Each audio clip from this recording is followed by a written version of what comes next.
Entonces vamos a orar. Bueno, Padre, gracias, Señor, por este día.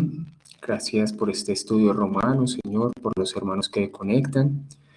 Te pedimos, seas tú edificando nuestras vidas con cada versículo que vamos a leer en el día de hoy. Ayúdanos, Señor, a poder tener claridad, Señor, de estos textos, que sean, Señor, para nuestro crecimiento y edificación. En el nombre de Jesús, amén y amén. Listo, hermanos. Vamos a iniciar con un capítulo nuevo, que es el capítulo 14. Como les he venido diciendo, estos últimos capítulos son capítulos que hablan más como de colocar en práctica la fe, ¿sí? O habla más que todo de la piedad del creyente, o Pablo trata algunos casos que eran como que estaban más o menos en Roma, o sea, están sucediendo en Roma, que es el caso que vamos a ver hoy.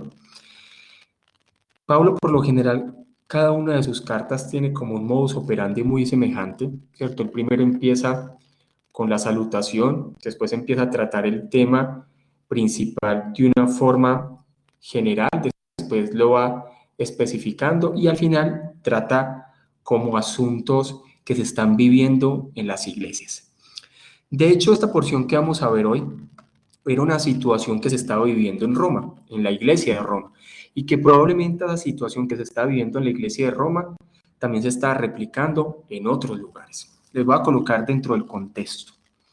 Para que podamos entender este capítulo, debemos entender el siguiente contexto. Es importante comprender que en los diferentes lugares del imperio romano también habían sinagogas y también en esas sinagogas habían personas judías. Recordemos que los judíos se reunían los sábados y también los judíos tenían una dieta estricta, muy fuerte. Por tal motivo, en la iglesia de Roma, al momento que se empezaban a reunir los creyentes, recordemos que los creyentes se conformaban de judíos convertidos y de gentiles convertidos. Quiere decir que la iglesia en esa región, en el primer siglo y en el segundo siglo, en que se empezaban a predicar alrededor de Israel, en los diferentes lugares, los misioneros que salían de Israel, primeramente iban y le predicaban a los judíos y después le predicaban a los gentiles. Por tal motivo, las primeras iglesias eran conformadas entre judíos convertidos y gentiles convertidos. ¿Cuáles fueron los principales problemas que se vivían en una iglesia así? Primero, lo que tiene que ver con el día del Señor. Recordemos que los judíos guardaban el día sábado. Los creyentes empezaban a guardar el día domingo. Esta transición del sábado al domingo no fue una transición que se hizo de una, no, esa transición tomó tiempos y tomó, digámoslo así, bastante tiempo a medida que se iban como avanzando la predicación del evangelio. A las personas que más le costaba la transición del sábado al domingo eran los judíos.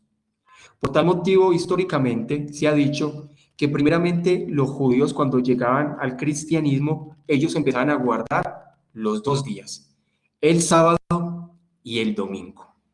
Ahora, recordemos que los judíos guardan el día del sábado. La pregunta es por qué nosotros como creyentes guardamos el domingo. Y el domingo es el día del Señor. Y también debemos guardarlo. No obstante, recordemos que el día que nuestro Señor resucitó fue el domingo. Todas las veces que nuestro Señor Jesús se apareció a los apóstoles y a los discípulos fue el día domingo. El día que el Espíritu Santo vino fue el día domingo. Por tal motivo, la iglesia empezó a interpretar que era ese día, ¿sí? El día en que nuestro Señor Jesús resucitó, el día que se debía de guardar. Porque recordemos que la gran victoria del cristianismo es la resurrección de nuestro Señor Jesús. Por tal motivo, desde el tiempo, sabemos que desde que la iglesia se empezaron a formar, después de que vino el derramamiento del Espíritu Santo, todo eso, los creyentes empezaron también a reunir los domingos. Y cuando usted lee las cartas, Pablo da instrucciones para que por ejemplo, cuando habla a Corinto y en otros lugares, en el libro de Hechos, la iglesia se reunía, era el primer día de la semana. Y el primer día de la semana era el domingo. Pero entonces, realizando una contextualización, un panorama histórico, para un judío que vivió toda su vida guardando el día sábado, llega al cristianismo, el cambio del sábado al domingo no era fácil. Era algo que tomaba tiempo. No solamente se vivía ese dilema en Roma, sino que también se vivía con respecto a la dieta. Los judíos tenían una dieta muy estricta, ellos no comían cualquier tipo de carne, no comían cualquier tipo de cosa. Mientras que los gentiles convertidos guardaban solamente el domingo, y mientras los gentiles convertidos comían de cualquier cosa, los judíos convertidos al cristianismo, ellos esa transición de tener una dieta estricta a pasar una dieta libre, era algo que duraba bastante tiempo. Miremos lo que sucedió en el libro de Hechos con Pedro. Cuando Pedro vio esa visión antes de ir a visitar a Cornelio, y la visión le decía, mata y come. Y Pedro preguntaba en la visión, ¿cómo voy a comer cosas malditas? O sea, ¿cómo voy a comer cosas impuras? Y dentro de la visión, ¿cierto? Dice, ¿por qué llama impuro lo que Dios ha santificado? Recordemos que también en el libro de Gálatas, Pablo habla de un conflicto que tuvo con Pedro. Cuando Pedro estaba en Antioquía, Pedro comía con los gentiles como cualquier otro gentil. Pero cuando vinieron judíos que habían convertido al cristianismo, que eran de la iglesia de Jerusalén, a Antioquía, Pablo se alejaba de comer con los gentiles, y por eso Pablo dice, era de condenar. Entonces miremos el panorama para poder entender este capítulo. Era necesaria esta introducción, porque para un judío recién convertido no era fácil hacer esos cambios. Del sábado al domingo, dejar de celebrar todas esas fiestas, tener un entendimiento claro, la dieta diferente, y en eso es lo que nos vamos a centrar. ¿Listo? Bueno, vamos a leer el versículo 1 y 2. Dice así, los débiles en la fe. Estos versículos, cuando no se entiende el contexto ni el panorama, pues este versículo se utiliza para muchas cosas. Lamentablemente, muchos de estos versículos se han utilizado como para decir, el hermano, no, pero bueno, lo hace de corazón. Si lo hace de corazón es para el Señor. Están muy mal interpretados esos versículos. Porque hoy en día la gente, uno no puede, digámoslo así, denunciar posiciones doctrinales, no puede denunciar muchas cosas porque la gente lo que le dice, pero si lo hace de corazón, Dios cómo no ve el corazón. Hay muchas personas que pueden hacer muchas cosas de corazón y estar completamente equivocados. Quiere decir que hacerlo solamente de corazón no vale. Yo puedo hacer muchas cosas de corazón y estar en una completa herejía y creer que estoy sirviendo para Dios. Entonces dice así, los débiles en la fe. Dice, recibid al débil en la fe, pero no para contender sobre opiniones. Porque uno cree que se ha de comer de todo, otro que es débil come legumbres. Entonces cualquiera podría tomar este primer versículo y le dice, no, pero él es débil en la fe, no hay que contender. Entonces le sacan cualquier versículo y creen que es que ese versículo está hablando con respecto a temas de doctrina. Ese versículo no está hablando con respecto a temas de doctrina. Ese versículo lo que está hablando y todo ese capítulo está hablando de cómo es la vida en comunión de una iglesia establecida en Roma, conformada por judíos y gentiles, donde se vivían todos estos dilemas con respecto a días y con respecto a qué se debe comer y qué no se debe comer. Entonces aquí probablemente, o haciendo una exégesis correcta de este capítulo, el débil en la fe es tomado como un judío también recién convertido, o una persona también gentil que necesita entender todos los aspectos de la libertad que hay en el creyente. Recordemos que en el creyente hay una libertad, todo me es lícito, mas no todo conviene. Por ejemplo, hay gente que le pregunta, en estos días me hicieron una pregunta rara, ¿cierto? Ustedes saben que los judaizantes están abundando dentro de Latinoamérica, y llega una pregunta que no debería, pero me la hicieron y me dijeron, ¿comer carne de cerdo está prohibido? Y yo le dije, hermana, ¿cómo así? ¿Qué movimiento judaizante se está juntando? Porque es que los judaizantes es como querer imponer el mismo legalismo de antes. Yo le decía, hermano, desde la venida de Jesús hacia adelante hay una libertad del creyente. nosotros podemos comer todo, ¿cierto? Hay una discusión con respecto a la sangre, ahí no va a entrar a discutir, pero todo tipo de carne es permitido. No obstante, no todo me conviene, porque si usted sufre de ciertas cosas en la sangre, de colesterol, ahí sí hay que ser muy prudente. Pero hay una libertad del creyente y se puede comer todo tipo de carne. Eso sí, cuide su salud. Este era el dilema que se vivía en la iglesia de Roma, mientras los gentiles convertidos comían de todo. Los judíos se abstenían de ciertas cosas. Entonces Pablo dice, versículo 2, porque uno cree que se ha de comer de todo, otro que es débil come legumbres.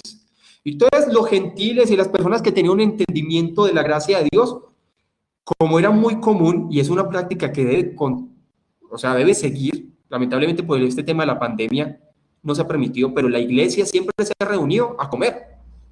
Hay que buscar eso, siempre esa parte de la comunión, hay que aprender a comer como iglesia. Es algo que todos, a mí me encanta, ¿cierto? Lo hacía antes mucho, ahora casi no se permitió por este tema de la pandemia, pero como congregación y más utilizar también, permitir los días domingos para también vivir tiempos de comunión donde la iglesia se reúne a comer, y eso lo hacen por lo general muchas iglesias reformadas.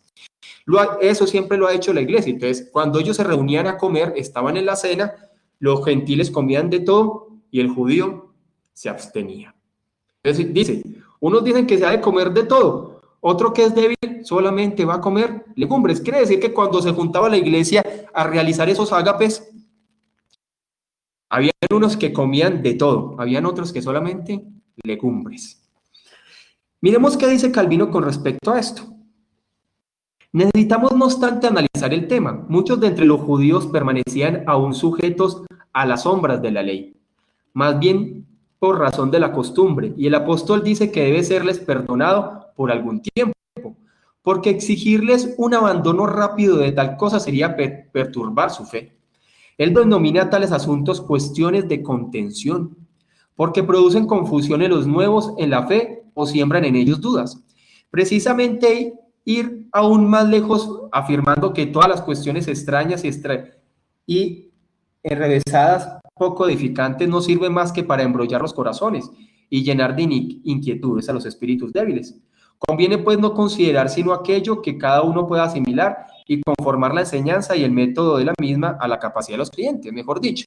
Quiere decir que a la iglesia de Roma había discusiones sobre lo que se debe comer y no se debe comer, qué día se debe guardar y qué no se debe guardar, y eso había llegado a los oídos de Pablo, que dentro de la iglesia de Roma habían asuntos y habían discusiones en cuanto a ese tipo, que cuando se reunía a comer la iglesia, siempre habían y le decían, pero usted ¿por qué no come de todo? Ya somos libres de comer de todo. Bueno, haciendo una ilustración. Mientras otros decían, no, yo más bien me abstengo y sigo comiendo mis verduras, ¿cierto? Entonces, sigue diciendo el capítulo. El que come, no menosprecie al que no come. Y el que no come, no juzgue al que come, porque Dios le ha recibido. ¿Tú quién eres que juzgas al criado ajeno? Para su propio Señor está en pie o cae, pero estará firme, porque poderoso es el Señor para hacerle estar firme. Y entonces Pablo estaba enviando este consejo también a la iglesia de Roma, que no se dejaran llevar por ese tipo de peleas. Más bien, que vivieran agradecidos porque hay judíos que se estaban convirtiendo y gentiles que se estaban convirtiendo al cristianismo. Que no juzgáramos tan rápidamente, sino que en los tiempos de comunión, que cuando la iglesia en Roma se reunía a vivir esos tiempos de comida entre ellos, lo vivieran en paz y no se dejaran llevar por peleas y discusiones que no llevaban a ningún lado. ¿Alguien tiene alguna pregunta, algún aporte que hacer con respecto a esto? ¿Ustedes habían estudiado este pasaje así? Porque hay veces este pasaje no se estudia así. Hay veces este pasaje lo utilizan para aquellos que quieren defender el error y dicen, no juzguen, no, eso no tiene que ver nada acá. ¿Listo? ¿Alguien quiere decir algo? ¿O avanzamos? Hola, Hola Florencia, ¿cómo vamos? hola, ¿cómo anda? Bien, bien usted. Muy bien, gracias. No, estaba mirando el comentario que usted había dejado de Hendrickson también. Eh, y también él dice que a pesar de que eran grupos, se menciona esa diferencia entre los grupos, aquellos que eran fuertes, como muchas veces se los identificaba como los gentiles y los débiles los judíos, justamente por esa tendencia que tenían de guardar los días y guardar las comidas y como un ritual prácticamente. Entonces, a pesar de todo eso, bueno, tenían cosas en común, que ambos eran grupos cristianos, de verdaderos creyentes, o sea, y que era importante que ninguno criticara al otro, porque después cada uno tiene que rendir cuentas ante el Señor, es cada grupo, eso es para los dos, o sea que no tenían que digamos, creerse superiores a los demás porque ambos estaban aceptados por Dios. Ujú.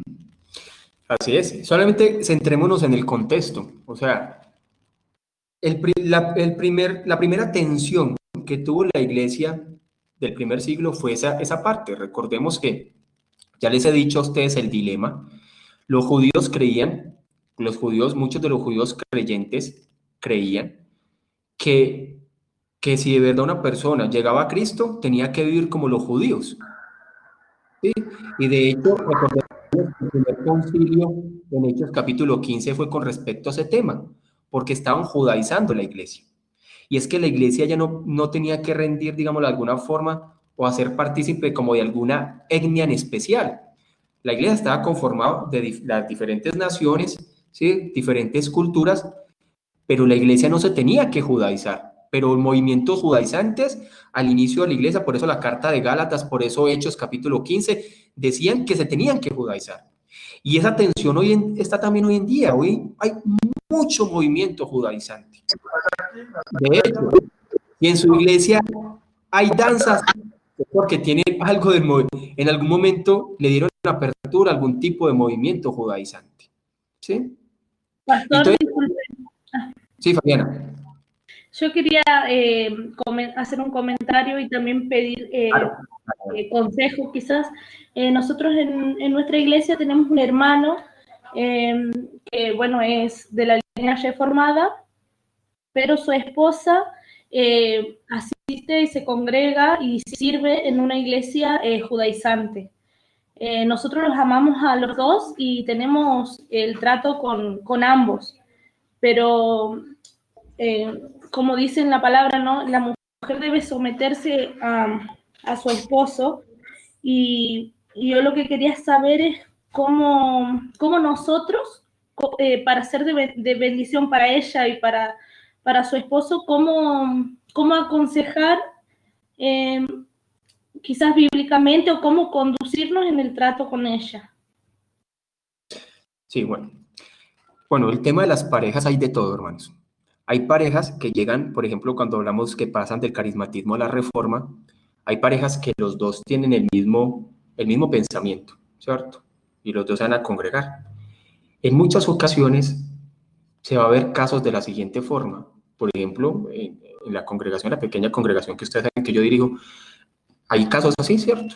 Donde está el hombre y tuvo un entendimiento de la reforma, pero aún la mujer no tiene un entendimiento y todavía sigue dentro de la iglesia carismática. Estos casos toca tratarlos con mucha sabiduría, ¿cierto? Sabemos que la mujer tiene que estar donde el hombre esté. No obstante, por muchas cosas de la vida, el hombre ha perdido su autoridad a pesar de ser un hombre creyente. Por tal motivo, en muchas ocasiones, muchas mujeres no se sujetan a sus esposos.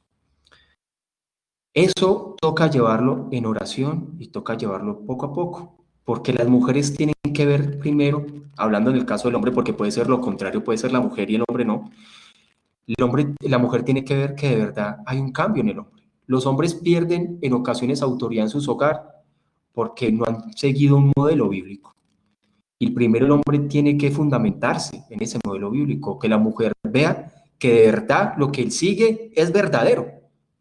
Y es un proceso que es poco a poco, poco a poco. Y el hombre tiene que ir enseñándole a su esposa, tiene que ir direccionándola, tiene que ir compartiendo con ella estudios, tiene que ir mostrándole las diferencias. Porque eso de llevarla a obligarla, cuando no hay sujeción, cuando hay algo ahí que eso no va a pasar nada, eso va a llevar a una discusión fuerte. Yo conozco posiciones de reforma un poco legalistas, donde casi mejor dicho que llevan al hombre es que su mujer tiene que traerla acá porque hermano, esas posiciones hacen que de verdad los hogares entren en un conflicto muy fuerte. Debe ser por amor. Y la mujer debe entender que si él toma esa decisión, debe mostrarlo en el hogar. Porque si no lo muestra en el hogar, no crea que ella lo va a seguir. ¿Sí? Y puede ser ahora lo contrario. La mujer puede llegar a la reforma y el hombre no tiene un entendimiento. También es poco a poco irlo guiando y direccionando a través de estudios, compartir estudios, los altares familiares. Estos temas también una vez se lo pregunté al pastor de Medellín, y él me decía, nosotros tenemos varios casos así, pero es con el tiempo y los van invitando a las reuniones de las mujeres y pueden durar hasta 2, 3 años y la mujer llega. Es de caso de paciencia, porque esos casos son muy comunes dentro de las iglesias reformadas. Hay veces llegan las parejitas completas, en ocasiones no. Hay que ser muy sabios con eso porque no podemos entrar al legalismo de muchas cosas. Listo. Fabiana. ¿Sí? Muchas gracias, pastor. Listo. Ariana dice, una pregunta, hubo un chico que se me acercó a decirme que solo la salvación es para las perdidas tribus de Israel y que Jesús vino por esas ovejas perdidas y que los indios aborígenes de América son de ese linaje porque han encontrado, así suena raro, Ariana, hace 3 meses escuché a alguien con esa misma teoría. Sí. Y ellos me decían, es que y él es judaizante y yo hice un proceso con él. Y él guarda el día sábado. Y yo le decía, hermano, lo invito al día domingo, reúnase con nosotros. No, y él tiene un entendimiento y él dice, y es que usted se cree descendiente de judío, usted con esos rasgos tan criollos que tiene. Y dice, es que la salvación son de las 10 tribus perdidas de Israel. Y yo le dije, hermano, ¿usted cree que usted es descendiente de Israel? Y me dijo, no lo sé, probablemente. Así me dijo. Y hay gente que cree esa teoría que está diciendo Ariana, y hace poco la escuché también, que ellos creen que son judaizantes y guardan el día sábado porque ellos en algún momento tuvieron alguna mezcla con las 10 tribus de Israel perdidas. Eso es judaizante, hermano. La salvación a los gentiles no tiene que ver nada con nuestra mezcla judía. Nosotros somos latinoamericanos de los indiecitos, hermano. Y es por la gracia de Dios y por medio de Cristo que ahora somos parte del pueblo. Pero muy pocos de nosotros probablemente no tenemos ni siquiera algo que ver con el pueblo judío ni de descendencia, ni tenemos nada del ADN. Nosotros somos aquí criollitos de Latinoamérica. Sí, unos más blanquitos, otros vienen con otras, pero igual. Entonces, esos tipos de ideologías también las he escuchado.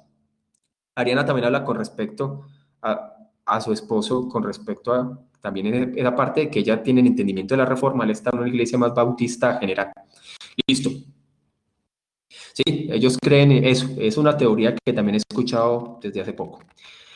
Versículo 3 y 4 dice así: el que me come no menosprecia al que no come, y al que no come no juzgue al que come, porque Dios le ha recibido. ¿Tú quién eres que juzgas al criado ajeno? Para su propio Señor está en pie o cae, pero estará firme porque poderoso del Señor para hacerle estar firme. Entonces, tengamos mucho cuidado con estos movimientos judaizantes que están muy fuertes en Latinoamérica.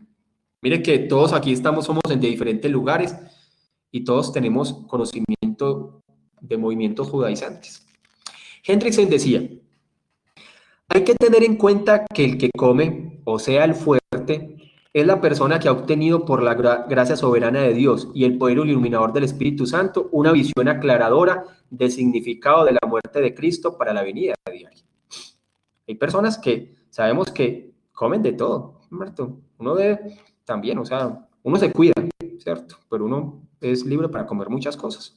Eso es lo que vino a traer la venida de Cristo, ¿cierto? La muerte y resurrección. Todo antes de Cristo era una tipología a la santificación y apuntaba a Cristo. Pero ahora con Cristo hay libertad, pero hay que tener cuidado con esa libertad, como yo les he dicho, por causa de la salud. Porque si usted tiene problemas de hipertensión, de colesterol, eso sí, cuídese. Porque hay muchos de estos, por ejemplo, el cerdo, todo esto, eso, mejor dicho, por ejemplo, a mí me encanta el cerdo, ¿cierto? Comer, pero eso, una medida que va avanzando, hay que tener cuidado con este tipo de carne tan grasosa. Dice: él ha captado mejor que la persona débil o abstinente la verdad tan bellamente expresada de Colosenses 2:14, a saber que Cristo ha cancelado el documento escrito a mano que estaba contra nosotros, el cual por medio de sus demandas testificaba contra nosotros y lo quitó al clavarlo en la cruz. Entonces, hermano, Hay muchas personas que con este tipo de ideas vienen a confundir y los creyentes se confunden con eso. Yo veo a mucha gente que es confundida y le preguntan a uno cosas que uno se extraña y le pregunta, ¿usted por qué me está preguntando eso como tan raro? ¿Cierto? Y uno ya sabe, eso tiene que ver con movimientos judaizantes. Ya hay acá, ya se colocan hasta el kipá. Usted ya ve pastores, es que con kipá y con se me olvidó el nombre del mantico, el tilip, algo así, no me acuerdo cómo se llama. Lo ven pastores haciendo eso en los matrimonios. Y el movimiento judaizante es fuerte, hermanos. Y eso se ha metido en muchas iglesias. Hay muchas iglesias que tienen el menorá, que es las lamparitas allá al frente, la estrella de David. Conozco iglesias que celebran la fiesta de los tabernáculos. Conozco. Todas esas cosas se viven. Y los pastores carismáticos pues celebran el día de la primicia, pero porque como a través del día de la primicia pueden sacar plata. Eso es un movimiento, eso es algo judaizante que lo toman como para una oportunidad, porque hay muchos carismáticos que usted ve que no tienen rasgos judaizantes, pero eso sí, el día de la primicia o las primicias al inicio de año no perdonan, eso es para pedir plata en forma. Entonces, hay de todo. Dice Michael Trujillo, Jesús enseñó que lo que contamina al hombre es lo que sale de su corazón, más si el cuerpo, el templo del Espíritu Santo, debemos cuidarlo. No obstante, en ese tiempo los romanos estaban en etapa transitoria, como dice Pastor Carlos, ¿sí? Y no solamente, más que todo, no eran los gentiles convertidos. El problema era los judíos que estaban en Roma, que había una gran cantidad de judíos que estaban en Roma, que se habían convertido al cristianismo en la iglesia de la capital del Imperio Romano, y cuando se reunían a comer, se vivían esos conflictos. ¿Qué debo comer? ¿Qué no debo comer? ¿Qué día debo guardar? ¿Qué día no debo guardar? ¿Listo? Entonces dice así. Ahora, no solamente era el tema de la comida, era también el día, si el día de reposo, y si también se debían de guardar todas esas fiestas que guardan los judíos. Entonces dice así, uno hace diferencia entre día y día. Otro juzga igual todos los días. Cada uno esté plenamente convencido en su propia mente. El que hace caso del día, lo hace para el Señor. Y el que no hace caso del día, para el Señor no lo hace. El que come, para el Señor come, porque da gracias a Dios. Y el que no come, para el Señor no come y da gracias a Dios. O sea, era un tiempo de transición. Como les he dicho históricamente, los judíos convertidos guardaban los 2 días, sábado y domingo. ¿Sí? A medida que iban teniendo un conocimiento, veía que por la gracia de Dios el conocimiento era mucho más claro, se dedicaban solamente a guardar el domingo. Sí, pero entonces en muchas ocasiones también celebraban fiesta y celebraban todo, pero a medida que iban entendiendo y comprendiendo el Evangelio, la realidad de Cristo, que todo se cumplía en Cristo, se iban fortaleciendo en fe. Es lo mismo, hermanos, es lo mismo que sucede en las iglesias reformadas. Muchos de los que están acá asisten a iglesias reformadas cuando llega un carismático. Esos procesos también se viven cuando llega un carismático. Yo le he dicho a los hermanos, hay que tener misericordia porque es poco a poco. Ellos no la captan de una, ¿cierto? Y hay grandes diferencias entre las iglesias carismáticas y las iglesias reformadas. La gente se siente diferente. A mí me ha pasado gente que es muy carismática, me dice, es que no sé, aquí llegan y le dicen a uno, no, es que no, aquí ¿por qué no danzan? Aquí ¿por qué no se dejan llevar por el mover del Espíritu Santo? Le dicen a uno de esa forma. Y entonces nosotros también podemos vivir esto dentro de las congregaciones reformadas. Es muy común esos procesos de transición que vive una persona carismática a llegar a una iglesia reformada, porque dentro de las iglesias carismáticas, y cuando son muy carismáticas, hay mucha cosa. Y son muchas cosas. Hasta la gente dice, ¿ustedes por qué no ministran al final? En mi iglesia tiraban a todo el mundo al piso al final. Oraban, lloraban. Aquí casi ni se llora ni se tira al final. O sea, siempre hay muchas diferencias. Y esos procesos hay que llevarlos también sabiamente, con calma, con misericordia. Y esos procesos que viven los carismáticos cuando llegan a las iglesias reformadas, también es poco a poco, porque eso sí, llegan a preguntar por todo. Son preguntas, eso lo bombardean a uno de preguntas todo el tiempo. ¿Sí? ¿Y por qué acá? ¿Y ustedes por qué esto? ¿Y ustedes por qué no esto? ¿Y ustedes esto sí? ¿Qué piensan de esto? ¿Y por qué las mujeres acá? O sea, la pregunta que no falta. ¿Y las mujeres aquí cómo es? ¿Y ustedes por qué no hay pastoras? ¿Y ustedes por qué esto? Y es así. Y probablemente era lo que pasaba entre los judíos al pasar esa transición al cristianismo, ¿cierto? Algo muy semejante, pues una ilustración ahí que hice. Dice Michael, Jesús enseñó que... bueno, eso ya. Sí, señora, a mí me ha dado duro el tema, pues, 15 años en una carismática, es un giro casi de 360 o 180. Dice, sigamos acá, ¿qué dice Calvino? Es más, muchos de ustedes tienen trasfondos carismáticos, ¿cierto? Creo que todos por lo general. Yo sé que hay muchos acá que ya están en iglesias reformadas desde hace tiempo, pero todos tienen trasfondo carismático y eso no es igual. O sea, uno pasa a una iglesia reformada y un cambio es total en muchos temas, ¿sí? Yo sé que muchos lo han vivido. Dice, Calvino dice, el apóstol se refirió a los escrúpulos de algunos creyentes acerca de la elección de los alimentos y ahora añade otro ejemplo sacado de la diferencia entre los días. Uno y otro se referían a costumbres judías. El Señor en su ley establecía una diferencia entre los alimentos, declarando algunos impuros y prohibiendo su uso, y de la misma manera ordenaba ciertos días festivos y solemnes, mandando que fuesen observados escrupulosamente. Por esto los judíos, habiendo sido enseñados desde su infancia la doctrina de la ley, no podían pasarse sin estas diferencias y reverencia hacia determinados días, estando acostumbrados a ellos durante toda la vida. Y lo mismo le sucedía con determinados alimentos por temor a inquietar su conciencia. Quiere decir que esa transición de judío a cristiano no era fácil. Por eso es que los gentiles, las iglesias gentiles crecían bastante, mientras que los judíos en Jerusalén, la iglesia estaba poco a poco. Pero recordemos que es importante cuando uno entiende el contexto del primer siglo, cuando la iglesia empezó a irse por diferentes lugares, muchos en Jerusalén creían que guardar muchas cosas de la ley seguían vigentes, hasta el punto que un apóstol como el Pedro se dejó llevar por eso. Pablo se levantó en un momento donde la iglesia la querían judaizar, y Pablo dijo, no, qué pena, esto no es lo que Dios ha mandado, ¿cierto? Y decía, un evangelio judaizado es otro tipo de evangelio. Entonces miremos que al inicio el conflicto fue muy fuerte, y fue que Dios también utilizó un hombre como Pablo para dejar muy claro, y fue el primer concilio. Y cuando ustedes leen Hechos 15, dicen que la discusión fue fuerte. La discusión no fue suave, la discusión fue fuerte, y el pastor de Jerusalén, que era Jacobo, fue el que dio la resolución y dijo, no, a los gentiles solamente no hay que llevarlos a que guarden los temas de la ley, ¿sí? Sino que sigan las cosas con buena conciencia, ¿cierto? Que se guarden de animales ahogados, bueno, algo con el tipo de sangre, pero era una instrucción clara, porque es que la iglesia no se debía judaizar, era el tema. ¿Preguntas? ¿Aportes hasta ahí? Listo. Dice, porque ninguno de vosotros vive para sí y ninguno muere para sí. Pues si vivimos para el Señor vivimos, y si morimos para el Señor morimos. Así pues, sea que vivamos o que muramos, del Señor somos. Nosotros vivimos para nuestro Señor. Y el tema de la conciencia juega un papel fundamental, pero la conciencia también se debe entrenar. Los puritanos hablaban mucho sobre el tema de la conciencia, pero es que nuestra conciencia puede estar, digámoslo así, adormecida.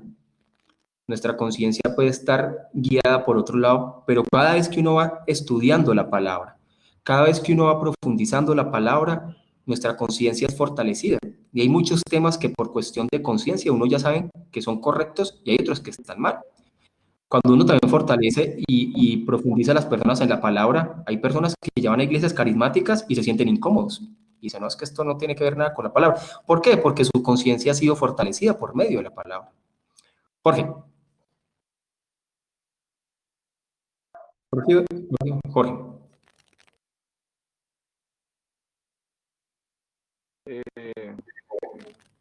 Pastor Carlos, vamos a activar el audio. Disculpe. Pero no iba a participar, yo pensé que iba a participar. Bueno, ¿quién más va a participar? ¿O alguien quiere decir algo adicional? Pastor, ¿cómo vas? All right, gracias. Buenas noches para todos, bendiciones. Pastor, yo tengo una duda en cuanto a ello.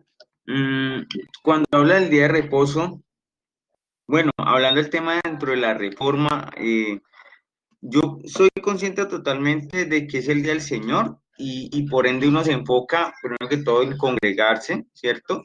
Y tratar ese día, dedicarlo como a la lectura de la palabra, a reflexionar en la palabra, con libros, digamos, reformados. Pero, digamos, cuando he visto en otras de pronto congregaciones reformadas que al punto que dicen, por ejemplo, un grupo de jóvenes de esa iglesia dicen, no, no pueden jugar fútbol el domingo porque sí, van a su congregación, pero aún así no pueden ir después a jugar fútbol, deben de ir a sus casas y todo el tiempo estar reflexionando con la palabra. Yo digo, está bien a ese punto de que, digamos, ni siquiera, digamos, entre jóvenes pueden decidir ir a jugar fútbol o ve, vámonos a ver una película después de la congregación. Lo digo es por el punto, recuerdo cuando el Señor Jesús enseñaba, pues de que precisamente hablándole a los judíos, de que ellos de pronto decían el sábado, no, es que el sábado tienen que guardar estrictamente y si no, entonces les decía, bueno, y si se les cae un buey por un barranco, sabiendo que ustedes dependen de ese buey y es día de reposo, ¿acaso no lo recogen? Les decía el Señor Jesús.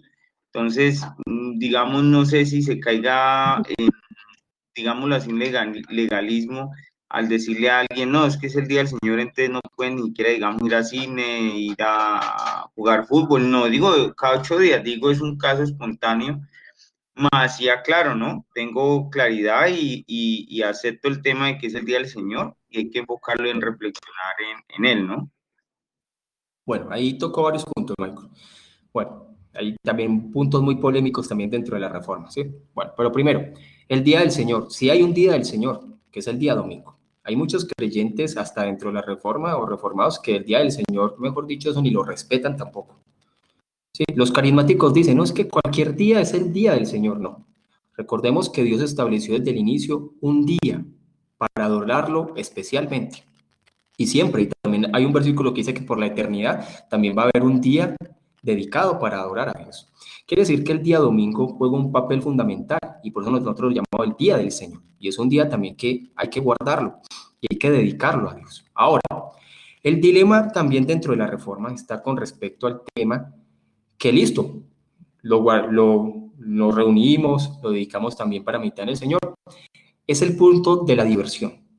¿Sí? Muchos dicen, y entonces hay posiciones de un lado al otro, hay muchos que dicen, no, pero es que el día del Señor se puede utilizar también para descansar y también salir a comer con la familia, ver películas, jugar un partido, pero hay otros que dicen, no, no, no, cero diversión, porque es que el tema de la diversión, eso lo colocó por allá un rey en Inglaterra, cuando los puritanos, ellos se reunían, porque recordemos que hubo un tiempo cuando el protestantismo era obligatorio en Inglaterra, las personas, era obligatorio que se reunieran los días domingos, ¿sí? Todos, era obligatorio que las personas se congregaran. Entonces, sucedió que después llegó un rey que permitió que si tuvieran diversión los días domingos. Dentro de la reforma están los dos. ¿Sí? De hecho, aquí en la región, hay, por ejemplo, el pastor de Armenia, una vez también hablando con respecto a eso, le decía, nosotros los domingos salimos a jugar fútbol, ¿cierto? Y es de una iglesia reformada y es un señor que ya tiene años en la reforma y él ve como diversión, ¿cierto? Como parte del entretenimiento también para un día domingo, solamente que lo comparte con la iglesia, ¿sí? Yo también estoy como por ese lado. Yo sé que hay muchos que pueden que estén acá, que estén por el otro lado, ¿cierto? Que ellos llegan al punto de decir, no, el día del Señor tiene que ser estrictos. Sí, recordemos que hay iglesias reformadas que ellos están ahí todo el día, ¿cierto? Ellos están desde casi hasta las 4 o 5 de la tarde todo el día, un domingo en una congregación, ¿sí? Entonces, hay diferentes posiciones. De hecho, aquí en la región donde yo estoy están las dos posiciones, tanto la posición de un lado, ¿cierto? Que ellos guardan, es más, ellos no pueden ni salir a cenar con la esposa un día domingo, ¿sí?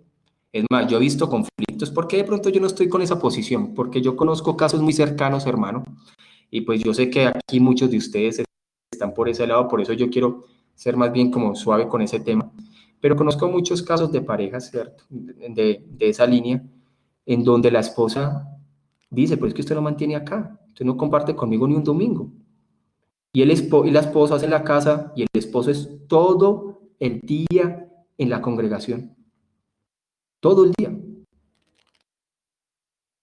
¿sí? Entonces hay que analizar muchas cosas ahí, ¿cierto? Es de analizar. Igual como les digo, yo tengo hermanos muy queridos también que son de esa línea, pero también tengo de la otra línea, ¿cierto? Entonces yo considero que salir a comer un domingo con la esposa, ¿cierto? También esa parte de la diversión, para mí, mi interpretación, hace parte del día, ¿sí? Puede que para algunos no, de los que estén aquí presentes, ¿cierto? Listo. ¿Alguien quiere decir algo adicional? ¿O quiere decir algo contrario a eso? O que tenga una posición más para allá y quiera colocar también su punto de vista acá, es bueno también. Por ejemplo, Florencia, usted que asiste a una iglesia reformada, ¿cómo lo manejan allá?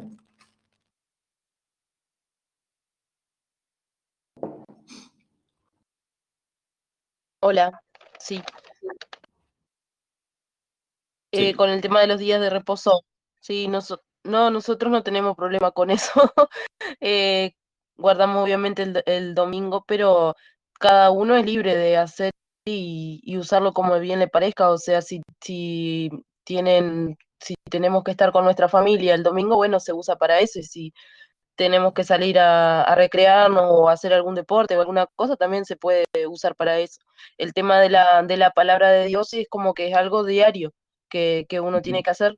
Y ese día, bueno, es especial para reunirse con los hermanos. A veces, ahora con esto del COVID, no, pero cuando se hacen los cultos, por lo general a veces se espera un ratito más y se juntan los hermanos y charlan un rato y hay un tiempito más. Pero es eso el domingo lo que se hace. Y a veces en algunas ocasiones se usa el domingo para hacer alguna otra actividad en la iglesia. ¿Sí? Pero es libre. No hay esa exigencia del tema de los domingos, de que se tiene que hacer sí o sí, tal cosa o tal otra, no, no. Jorge iba a decir algo. Muchas gracias, Florencia. Y buenas noches, Pastor Carlos. Toma, Jorge.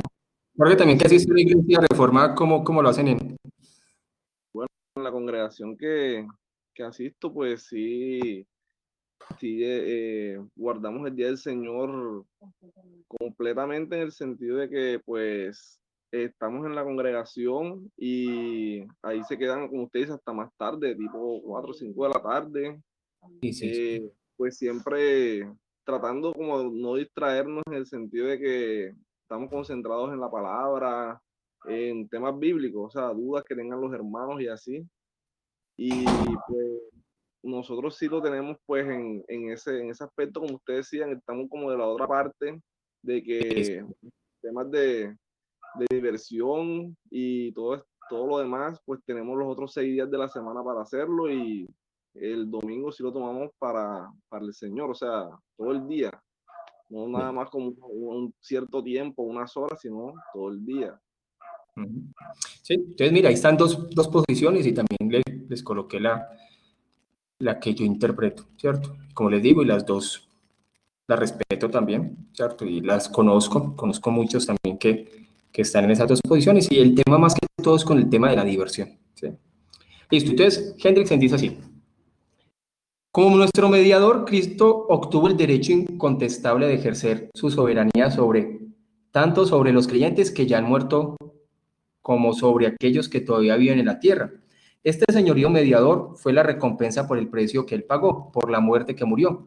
Por medio de su muerte vicaria, seguida de intercesión en los cielos, él se ocupa de que todo lo que él ha merecido para nosotros, sus hijos, sea otorgado. Siempre andamos llevando en nuestro cuerpo la muerte de Jesús para que la vida de Jesús pueda revelarse en nuestros cuerpos. ¿Sí?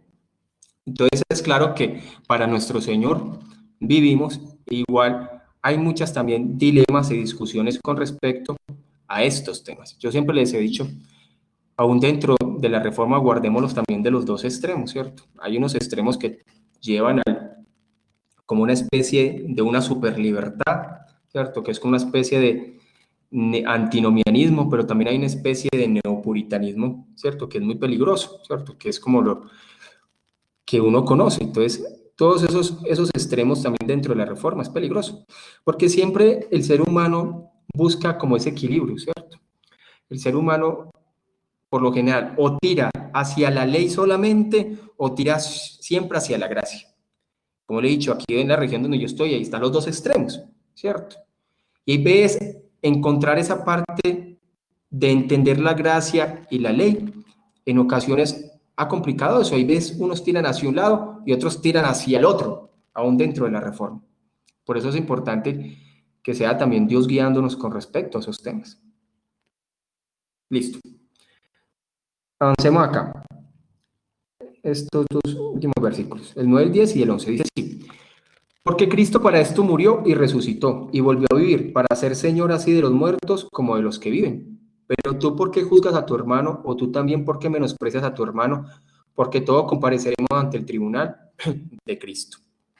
Entonces es importante entender que todos vamos ante Cristo, ¿cierto? Y hay unos casos también de conciencia que toca es dirigirlos es a través de las escrituras y a través de ir enseñando la escritura, enseñando la palabra, las personas van siendo guiadas y confortadas. Entonces Cristo murió para ser Señor de todos, pero aquí el contexto es dentro de la iglesia. Aquí no estamos hablando de un tema que dice, pero mira, aquí también está diciendo que no juzguemos sobre estos temas, no.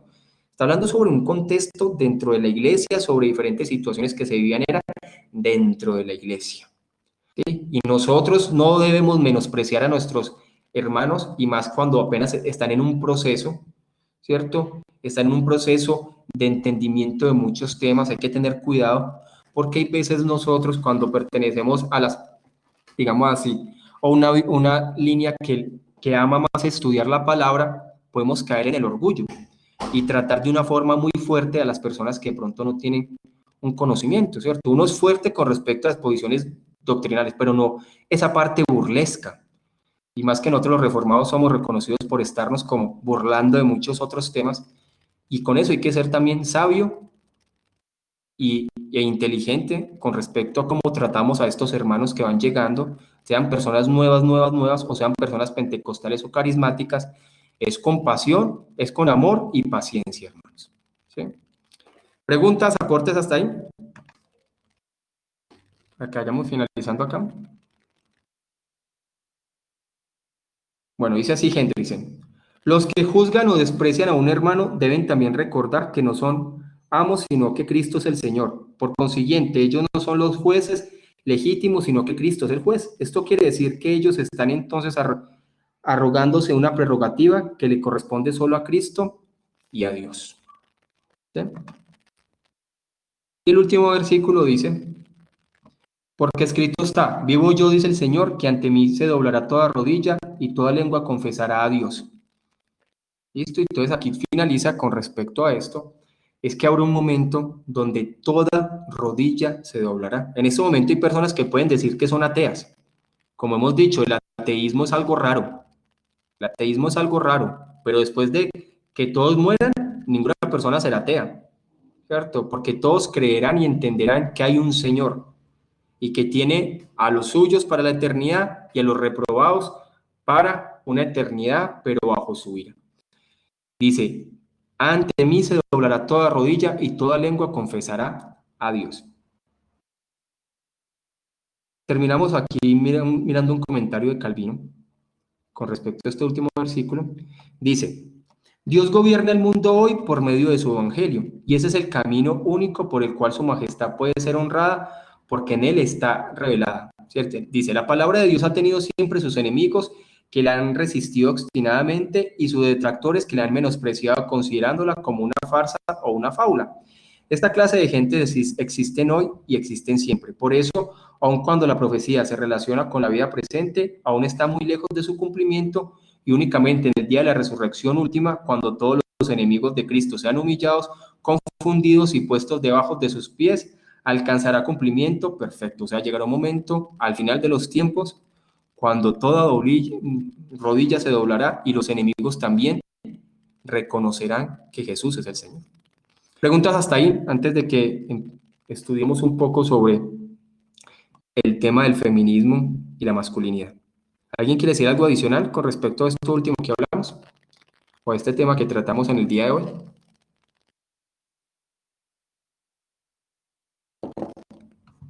¿Alguien quiere decir algo más? Jorge.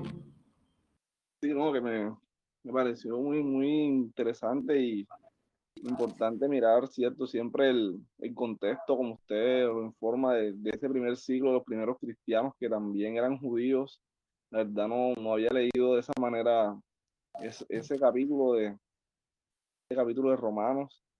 Por Sí, eso sí. así es más fácil que nosotros podamos entender realmente qué era lo que estaban viviendo estos hermanos en la fe en ese momento, que todavía, como usted dice, tienen esas costumbres judías toda su vida, y obviamente de pronto los gentiles no entendían de por qué ellos guardaban eso, si ahora somos libres en Cristo, y todavía estaban como guardando todas esas costumbres judías, pero era porque eran sus costumbres, o sea, toda su vida lo habían hecho, entonces era difícil ir dejando eso. Ujú. Sí, hay veces era complicado por el contexto, porque toda la vida lo habían vivido. Y hoy en día vemos mucho de eso que quieren otra vez someter a la iglesia a guardar ciertas leyes, a guardar ciertas reglas, ¿cierto? Recordemos que el creyente solamente está para vivir conforme a lo que Dios demanda. El problema es cuando los seres humanos queremos crear más reglas y cargamos a las personas y le hacemos demandas más allá de lo que Dios demanda. Yo no puedo demandar cosas a alguien más allá de lo que la Biblia demanda. Hay iglesias que pueden ser muy carismáticas, muy contemporáneas, muy modernas, pero son muy legalistas. También porque tienen control sobre sus miembros de una forma impresionante. Yo, en mi juventud, estuve en una iglesia así. Pero ella miró, ya. Yo en mi juventud estuve en una iglesia así, donde era muy moderna, muy contemporánea, o sea, un entretenimiento, una cosa impresionante, pero el control sobre los miembros era aterrador. Le manejaban a usted hasta qué fotos colocaba usted en WhatsApp, qué fotos colocaba, bueno, en ese tiempo no, en cierta red social que estaba en ese tiempo, ¿sí? Y le controlaban a usted todo, le manejaban a usted todo lo de su vida. No obstante, como le digo, uno siempre tiene que demandar a las personas solamente hasta donde la Biblia demanda. Y ahí es donde está la parte de la palabra, ¿cierto? Conocerla. Por eso uno siempre es muy llevado, o solamente ley, ley, ley, ley, o solamente gracia, gracia, gracia, gracia. Uno tiene que entender la ley y la gracia. En la gracia hay ley y en la ley hay gracia. Y hay que entenderlo. Y esto porque somos muy llevados a eso. Hay muchos conflictos con respecto a eso.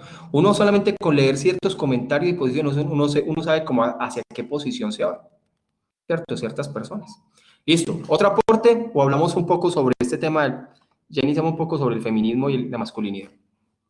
Listo. Listo. Entonces, pasamos al tema. Bueno, Florencia. Florencia, ¿iba a decir algo adicional? Sí, iba a preguntar, ¿no? ¿Cómo el tema cómo es el tema del control de las fotos de redes sociales y eso? Porque yo hace poco también le controlé a una hermana, le controlé la foto de que ponía en las redes sociales, y después digo, bueno, pero era para De pronto, decirle, porque una cosa es pero no, controlar, otra es un porque ponía consejo. cosas relacionadas con el aborto y esas cosas, y como que a mí digo, bueno, esto está influenciando a todo el mundo hablando de estas cosas, y fui y le dije, pero claro, pero no sé, digo, no sé cómo es el tema del control de la foto. Uno solamente aconseja, hermano. Pero es que ya es un control cuando usted dice, y entonces no me sirve, o sea, usted ya no sirve aquí en la congregación. Mejor dicho, usted ya empieza a tener como un control, como que sabe, como que si usted hace algo, entonces usted ya no va a poder servir en la congregación. ¿Sí? No, uno solamente aconseja, hermano. Obviamente hay gente que publica, o hay personas que publican ciertas cosas. Me ha pasado, yo le digo, oye, hermano, es que usted pues, publica unas cosas ahí que mejor dicho, ¿cierto? Hay cosas que pueden ser consejos, o sea, uno aconsejar y uno ve que hay hermanos que sus redes sociales parece más de un mundano que de un cristiano, pues ahí sí hay que dar un consejo, ¿cierto? Porque es que las redes sociales también dan mucho que hablar. Uno dice, hermano, pues mire lo que está publicando. Uno ahí ve y dice, hermano, es que usted hay casos de casos, ¿cierto? O sea, hay una diferencia entre aconsejar y dirigir allá ir como a un control, ¿sí? Ya es diferente. Hay consejos, pero ya cuando un control, uno como que entiende, o sea, llega un punto donde uno ya conoce los límites de algo que es un control o un consejo. Hay personas que mire, uno como pastor, uno no debe subordinar a las ovejas, uno solamente debe aconsejar. Hay personas que uno aconseja y ese consejo como que no lo toman, no le hacen caso, pero bueno, pero uno solamente debe aconsejar, dirigir a través de la palabra, mostrarle la palabra, pero es que mi autoridad no va más allá de la escritura. Las ovejas no son mías, las ovejas son del Señor. Yo solamente direcciono y guío y oro. Y ahí ves, uno aconseja y por lo general la gente no hace caso del consejo, hermanos. Eso sucede. Uno ahí ves, aconseja y la gente no hace caso. Pero uno debe aconsejar y dirigir a través de la palabra. Y ahí ves, hay dentro personas que se van a chocar en sus decisiones o a muchas cosas, pero es que yo no puedo ir más allá, ¿cierto? Y yo no puedo creer como se creen muchos hombres hoy en día, es que yo soy el padre y todos estos son mis hijos espirituales. Entonces obedezcan, sujétense a su padre. No, yo solamente soy un guía de las ovejas del Señor. Eso sí, hay unos muy cabeciduros y llegan unos con ciertas cosas que hay veces, hermanos, también toca ser firmes y serios en ciertas cosas, porque tampoco hay que dejar que los creyentes se acostumbren a cosas que no están muy bien, ¿cierto? Pero son consejos firmes y claros. ¿Listo? Bueno, vamos a hablar un poquitico sobre el tema de la masculinidad y la feminidad. Como les decía, les recomiendo ese libro. Ese libro es bueno, léalo. Es cortico. Después de este, vamos a leer otro tipo de libro con otros tipos de temas. Va a ser también sobre preguntas, pero va a ser preguntas más apologéticas. Sebastián, ¿quería dar un último aporte o qué? Sí, hermano, buenas noches. Con todo esto, ¿no? Es que realmente es muy difícil como con eso de, a veces con los hermanos, ¿no? Aconsejar y a veces que tal vez igual otra vez como que la burra al trigo. Entonces, tal vez, ¿qué pasa con esos hermanos? Como decíamos, o sea, que una y otra vez se están volviendo. ¿Se los puede llamar a disciplina o se los puede hacer introducir a disciplina? ¿Qué hacemos con esos hermanos? Pero hay que tener cuidado. ¿Disciplina en qué? ¿Cierto? O sea, disciplina de acuerdo a temas morales, pero es que hay iglesias que disciplinan por cualquier cosa. ¿Sí? Claro, lo que más me causa duda es cuando tenemos, digamos, algo firme, ¿no? O sea, Sí. ha estado cometiendo varios pecados, pero cuando no ve uno cambio en su vida, ¿qué es lo que tendríamos que hacer con esa persona? Mateo 18, Sebastián, Mateo 18. Seguir todo lo que dice Mateo 18. Primero usted lo aconseja, usted le dice, hermano, mire, va por mal camino. Ha pasado. Después anda con otra persona y le dice, hermano, mire. Y hay personas que no les gusta que les diga eso y ellas mismas se van, ¿cierto? Y no les dice, pero ¿por qué no les gusta que les diga? Y se les diga, usted toma a otra persona, mire todo el parámetro que dice Mateo 18, toma a otra persona y le dice, mire, hermano, pero es que usted, mire, lo que está haciendo no tiene que ver nada con la palabra, no es bíblico, ¿cierto? Esto va a llevar a cosas peores, ¿cierto?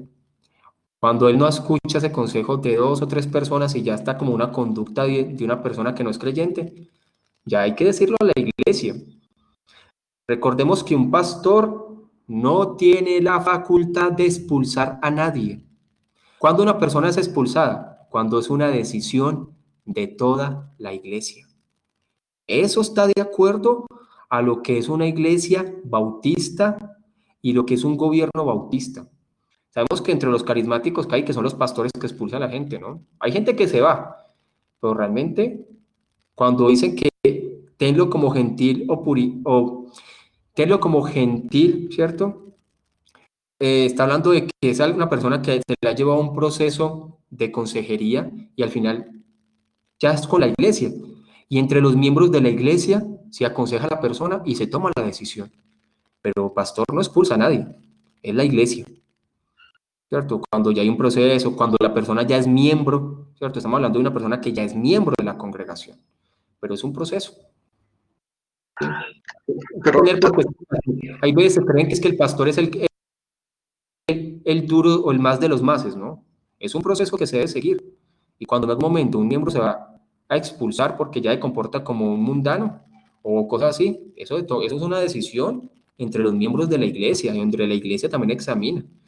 pero eso no lo hace el pastor. ¿Listo? Por eso recordemos que la diferencia entre gobiernos bautistas, hay una gran diferencia en los gobiernos bautistas, que es que los gobiernos bautistas, el gobierno está compartido con la iglesia, mientras que los gobiernos carismáticos, el gobierno solamente lo tiene el mandamás, el apóstol o el pastor. ¿Sí? Sí, o sea, bueno, también un poco, o sea, es mi pregunta también, ¿no? Con eso, como le he comentado la otra vez, igual con lo del libro, con lo del feminismo y todo esto, porque como ya, o sea, se había llegado a ciertas formas, ¿no? De feminismo con mujeres, y eso es a veces el problema, ¿no? Que como uno como hombre es muy difícil, digamos, tocar, digamos, el asunto, digamos, con las mujeres, y es muy complicado, digamos, con alguien que estás viendo que está introduciendo, digamos, un feminismo. Y la verdad, o sea, no sé, para mí, como hombre, digamos, yo puedo hablar con un hombre y decirle, bueno, hermano, sabes que está mal, pero con una mujer se me resulta un poco, digamos, más difícil y hasta peligroso a veces, ¿no? No, y es que el consejo a las mujeres, por lo general, es necesario que el consejo a las mujeres esté una mujer presente, ¿cierto? Recordemos que el gobierno de la iglesia es masculino, pero cuando se aconsejan a mujeres, se va a dirigir a mujeres en ciertos temas, tienen que estar las esposas de los pastores o ciertas mujeres que sean fuertes de la congregación. Y esos temas se tienen que tratar así. En esos temas, cuando son en temas de mujeres o ciertas cosas, también, pero hay que analizar bien feminismo en qué cosa, ¿cierto? Todo eso tiene que ser analizado en la palabra y los casos tienen que ser muy bien analizados, ¿cierto? En ciertos temas, cómo se trata, cómo se dirige, todo eso. ¿Listo? Bueno, ya que estamos tocando, por ejemplo, Sebastián, sería bueno, ese libro que estamos leyendo habla mucho sobre esos temas. ¿Sí? ¿Me iba a decir algo adicional, Sebas? No, solo gracias, hermano, por contestar la duda. Listo. Bueno, con respecto a este tema que es fuerte, estamos en un tiempo donde sabemos que la posición ya que tocaba también Sebastián con respecto al feminismo, bueno, entonces uno como iglesia, ¿qué es? De pronto toma esto y es muy visto como muy machista o no. La Biblia colocó un equilibrio muy sano y muy claro. Y las mujeres también, y tanto los hombres, tenemos que entender claramente el rol de la Biblia, ¿cierto? A mí me preocupa cuando hay iglesias, aún dentro de la Reforma, que tratan a la mujer como un cero a la izquierda. Eso no es bíblico, ¿sí? Conozco iglesias donde la mujer cae y le dice, usted no puede hablar acá, y se van al literalismo, porque la Biblia dice que la mujer no debe hablar, o mejor dicho, la mujer es callada dentro de esa congregación. Entonces, esos extremos son los que uno ve como muy peligrosos, y es preocupante, ¿cierto? Hay que entender el tema del complementarismo. El tema del complementarismo es bonito, es lindo, es sano, es equilibrado dentro de la iglesia. ¿Sí? Donde las mujeres encuentran su lugar bíblico de una manera hermosa y edificante.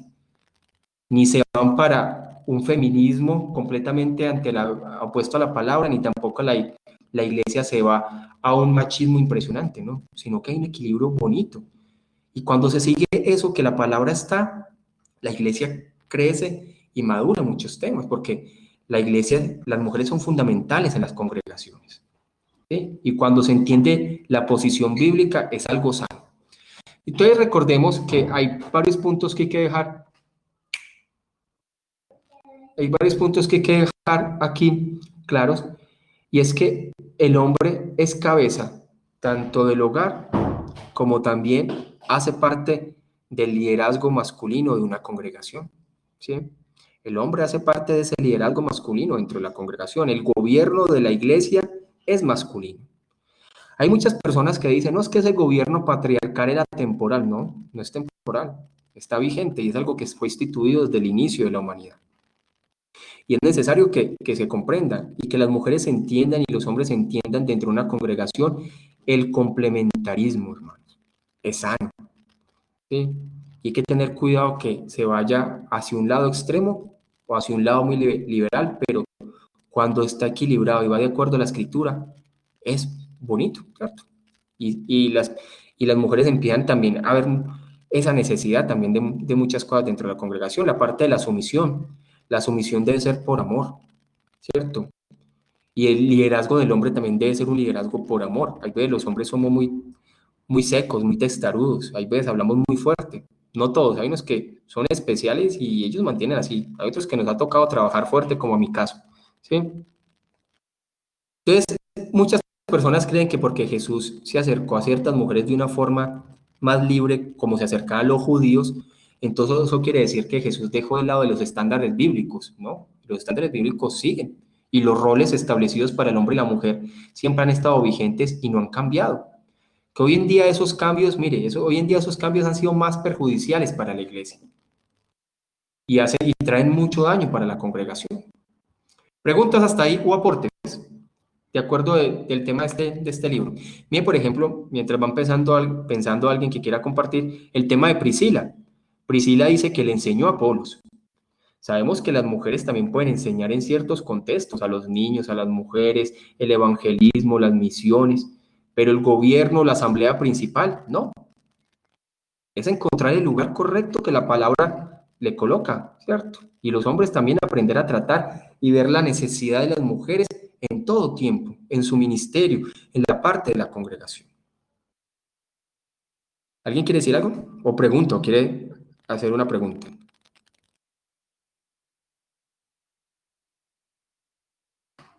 Lo dejamos ahí. ¿Quieren hacer un aporte adicional, alguna pregunta sobre este tema? O oramos, hermano. Pregunten, no les dé temor. Hay unos que le dicen, yo para qué preguntar eso, de pronto será algo que no es será una bobada, ¿no? A cualquier cosa se puede preguntar y es necesario hacerlo. O si quieren dar algún aporte con respecto a este tema. Ninguno, listo, hermano. Entonces vamos a orar. Vamos a orar, igual si quedaron dudas sobre ciertos temas, me pueden escribir por interno y pues puedo darles. Esa es la posición bíblica, aún las discusiones, recordemos que aún dentro de la reforma hay muchas diferencias también en ciertos temas, que también es necesario tratarlos y conocerlos. Vamos a orar, hermanos. Bueno, Padre, gracias Señor por este tiempo, por esta porción del capítulo 14 del libro de Romanos. Gracias Señor porque siempre, Señor, edifican nuestra vida, Señor, estos diferentes versículos. Hoy te doy también gracias por los hermanos que se reúnen, Señor, jueves tras jueves, porque aprendemos, Señor, más y más de ti. Entre todos, Señor, profundizamos, Señor, y hablamos sobre diferentes temas que sirven para nuestra edificación. Te damos, Señor, a ti el honor. Ayúdanos, Señor, a tener un entendimiento claro, Señor, y tener una doctrina que sea sana, Señor, y equilibrada en este tiempo que hay veces, Señor, nos movemos para todos los extremos. Te pedimos, Señor, seas tú ayudándonos y guiándonos. En el nombre de Jesús. Amén y amén. Bueno, hermanos, Dios los bendiga y bendiciones. Bendiciones, hermanos.